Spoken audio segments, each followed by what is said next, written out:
पार्थ, सत्य इंद्रियों की पहुंच के बाहर है। ऐसा नहीं कि मुनि को भूख नहीं लगती, लगती है, परंतु वो अपनी भूख के परे देखता है और यह सोचता है कि भूख का उपचार क्या है। इसीलिए सामान्य मनुष्य का दिन मुनि के लिए रात है, और जो सामान्य मनुष्य की इस रात से अपने को बचा ले, वही स्थित प्रज्ञ है। सामान्य मनुष्य तो उन नदियों की भांति है जिन्हें व्याकुलता बहा ले जाती है, परंतु उन्हें अपने मार्ग का ज्ञान नहीं होता। वो तो अंधाधुंध बही जाती हैं, क्योंकि वो केवल बहने ही को अपना कर्म समझती हैं, और वो अपना सारा जल, अपनी सारी उथल पुथल सागर में उड़ेल देती हैं। किंतु सागर फिर भी अपने तटों की मर्यादा का उल्लंघन नहीं करता। इसी प्रकार कामनाओं की नदियां सामान्य मनुष्य को तो बहा ले जाती हैं, परंतु जब वो मुनि तक आती हैं, तो मुनि उन्हें समेट लेता है और अपनी मर्यादा का उल्लंघन नहीं करता। हे पार्थ, तुम भी सागर बनो। सागर मुनि है, सागर ज्ञानी है। तुम भी ज्ञानी बनो पार्थ, क्योंकि ज्ञान ही उत्तम है।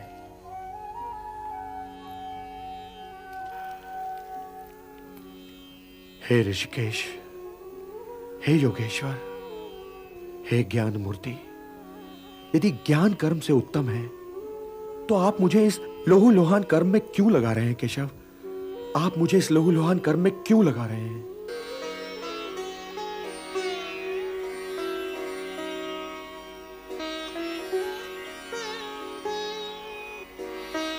हे केशव, आपने तो मुझे उलझा दिया। यदि ज्ञान कर्म से उत्तम है, तो फिर मैं यह भयानक कर्म करूं क्यों? क्यों युद्ध करूं केशव? क्यों न मुनि बनकर मौन समाधि में चला जाऊं? मैं कल्याण का मार्ग पूछ रहा हूं केशव। कृपया मुझे मार्ग दिखलाइए केशव, मुझे मार्ग दिखलाइए। लोकेस्मिन् द्विविधा निष्ठा पुरा प्रोक्ता मया नघ, ज्ञान योगेन सांख्यानाम कर्म योगेन योगिनाम। हे निष्पाप अर्जुन, संसार में दो प्रकार के लोग होते हैं, अंतर्मुखी और बहिर्मुखी। जो अंतर्मुखी होते हैं, वे स्वयं के भीतर जाकर ईश्वर को देखते हैं, यही ज्ञान योग है। और जो बहिर्मुखी होते हैं, वे स्वयं से बाहर निकलकर उसे प्राप्त करने का प्रयत्न करते हैं, किंतु कर्म से छुटकारा नहीं, क्योंकि स्वयं के भीतर जाकर उसे खोजना भी तो कर्म ही है। हे कुंती पुत्र, मार्ग तो यही दो हैं, एक ज्ञान योग का और दूसरा कर्म योग का। हे केशव, तो फिर मैं ज्ञान योग के ही मार्ग पर क्यों न चलूं? किंतु हे पार्थ, ज्ञान योग भी कर्म के त्यागने का मार्ग नहीं है, सिद्धि का मार्ग नहीं है, क्योंकि कर्म के बिना तो जीवन संभव ही नहीं। आंखें हैं तो वे अवश्य देखेंगी, पलकें हैं तो वे अवश्य झपकेंगी, कर्ण हैं तो वे अवश्य सुनेंगे। जो कर्मेंद्रियों के आड़े आए, जो उन्हें बलपूर्वक रोककर उनका दमन करके विषयों का चिंतन करे, वो योगी नहीं, वो ज्ञानी नहीं, वो तो मिथ्याचारी है। सिद्ध पुरुष इंद्रियों को अपने वश में करता है, उनका दमन नहीं करता पार्थ। वो आंखें बंद करके नहीं जीता। कर्म बिना तो शरीर की यात्रा संभव ही नहीं। व्यक्ति सांस तो लेगा ही ना पार्थ। यदि वातावरण में कोई सुगंध या दुर्गंध है, तो वो उसका अनुभव करने के लिए भी विवश है। यदि उसके आसपास कोई नाद है, कोई ध्वनि है, कोई कोलाहल है, तो उसे सुनने के लिए उसके कर्ण उसके आदेश की प्रतीक्षा तो नहीं करेंगे ना। इसलिए जो अपने इंद्रियों को नियंत्रित रखे, जो उन पर अपनी चेतना का अंकुश लगाकर उन्हें कर्मोन्मुख करे, उन्हें कर्म की दिशा दिखाए, वही श्रेष्ठ है। वो अपने विकल्पों को समझता है पार्थ, और अपनी संकल्प शक्ति का प्रयोग करता है। और हे पार्थ, अपने नियत कर्म करना कुछ न करने से अच्छा है।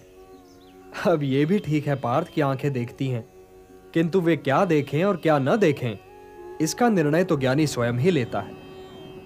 वो आंखों को देखने की, कर्णों को सुनने की और पांवों को चलने की खुली छूट नहीं देता। विकल्प के इसी मोड़ पर ज्ञानी और अज्ञानी के अंतर का भेद खुलता है पार्थ।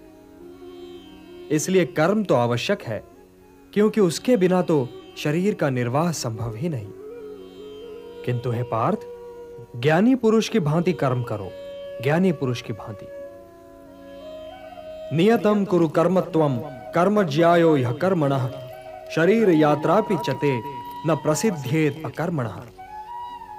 यज्ञार्थात् कर्मणोन्यत्र लोकोयम कर्म बंधनः तदर्थम कर्म कौन्तेय मुक्त संगः समाचर। हे कौन्तेय, कर्म ऐसे करो जैसे यज्ञ किया जाता है, क्योंकि कर्म ही यज्ञ है और इसका स्रोत स्वयं अविनाशी ब्रह्मा है। इसलिए कर्म का मार्ग सीधा ब्रह्मा तक जाता है। और इसीलिए जो व्यक्ति सृष्टि चक्र चलाने में योगदान नहीं करता, उसका जीवन मूल्यहीन हो जाता है। तुम इस मूल्यहीनता की ओर न जाओ पार्थ, तुम इस मूल्यहीनता की ओर न जाओ। जो व्यक्ति केवल अपनी समस्याओं के विषय में सोचता है, वो तो पापी है। इसलिए तुम इस मोह जाल से निकलकर अपने कर्तव्यों को पहचानो पार्थ, और उनका पालन करो। हे पार्थ, कर्म फल की इच्छा ही मार्ग में बाधा है। कर्म फल की इच्छा ही तो व्यक्ति के गले में बंधा हुआ वो पत्थर है जो उसे स्वयं की तहों से ऊपर उठने ही नहीं देता। यही तो व्यक्ति को समाज से काट देता है और उसे व्यक्तिगत लाभ और व्यक्तिगत हानि की दलदल में ढकेल देता है। समाज तुम में नहीं है पार्थ, तुम समाज में हो। इसलिए लोक संग्रह और लोक कल्याण ही को अपना परम कर्तव्य मानो, क्योंकि जो समाज के लिए कल्याणकारी होगा वही तुम्हारे लिए भी कल्याणकारी होगा। जो कर्म लोक संग्रह के लिए होगा पार्थ, उसी के द्वारा तुम्हें सिद्धि प्राप्त होगी। व्यक्तिगत लाभ से तो पाप की गली निकलती है, क्योंकि वो तो स्वार्थ सिद्धि के लिए व्यक्ति को भटका देता है।